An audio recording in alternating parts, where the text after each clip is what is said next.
Hello all, আজ পড়ব child adoption act. আগের ভিডিওতে পড়েছি female foeticide. The permanent legal transfer of all parental rights from one person to another person or couple is call adoption. Permanent এবং legal transfer করা হয় বাচ্চাকে একটা বাবা মার কাছ থেকে নিয়ে অন্য একটা বাবা মার কাছে দেওয়া হয়, বা এক কাপেলের থেকে অন্য কাপেলে দেওয়া হয়। একেই বলা হয় adoption. In simple word, it legal process in which future parents create a relationship with a child where it did not exist. Simple ওয়ার্ডে বলা যায় এটা হচ্ছে একটা লিগ্যাল প্রসেস যেখানে রিলেশনশিপ তৈরি করা হয় একটা বাচ্চার সঙ্গে ফিউচার পেরেন্টসের সাথে। Then adopted child means any infant authorized by the court to be adopted. Adopted child কাকে বলা হয়? যেখানে কোর্ট অনুমতি দেয় কোনো একটা চাইল্ডকে অ্যাডপ্ট করার জন্য।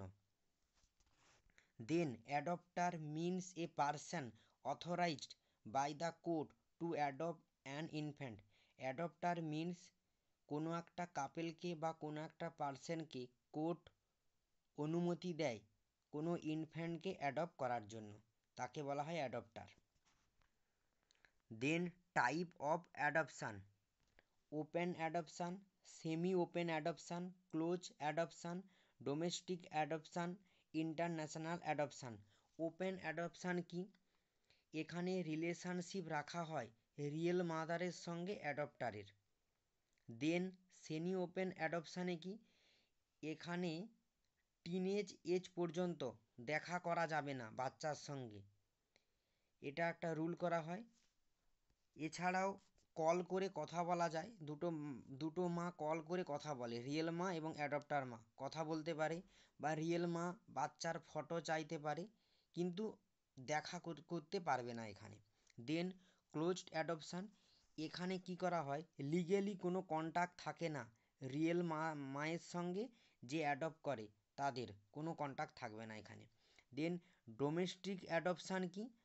এখানে কি হবে, সেম কান্ট্রিতে বাস করতে হবে,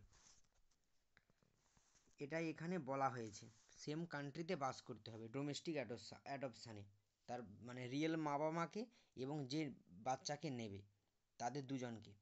দেন ইন্টারন্যাশনাল অ্যাডপশান কি? এখানে কি হয়, বাইরের কান্ট্রি থেকে অ্যাডপশান করা হয়, এর জন্য 8 থেকে 20 লাখ টাকা দিতে হয় বা লাগে। টোটাল 5টা অ্যাডপশান আছে। Then what are the normal condition to be fulfilled by parents? কোন নর্মাল কন্ডিশানগুলো রাখতে হবে যে পেরেন্টস বাচ্চাকে অ্যাডপশান করবে, কোনগুলো থাকা দরকার, বা ক্রাইটেরিয়া কি বাবা মার যারা নেবে বাচ্চাকে? প্রথম criteria, the adoptive parents need রাখতে হবে to be mental, physical and emotional stable. বাবা মাকে হতে হবে মেন্টালি, ফিজিক্যালি এবং ইমোশনালি স্টেবল হতে হবে, তাহলে সে বাচ্চাকে অ্যাডপশান করতে পারবে।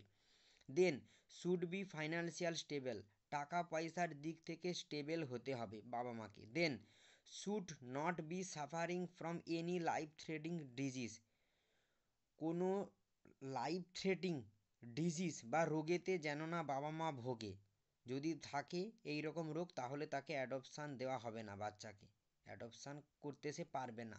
দেন couple with 3 or more kids are not allowed for adoption, যে কাপেলের 3টে বা তার বেশি বাচ্চা আছে তাকে অ্যালাউ করা হবে না এই অ্যাডপশানের জন্য। এছাড়াও কি, সিঙ্গেল বাবা কখনোই পারবে না অ্যাডপশান নিতে, সিঙ্গেল মা পারবে অ্যাডপশান নিতে। আরেকটা কি, বিয়ের 2 বছর পরে অ্যাডপশান নেওয়া যাবে, 2 বছরের মধ্যে অ্যাডপশান নিতে পারবে না couples.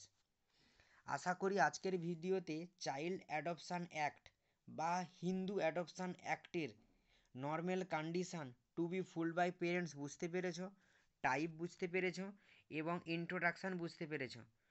Okay, thank you so much.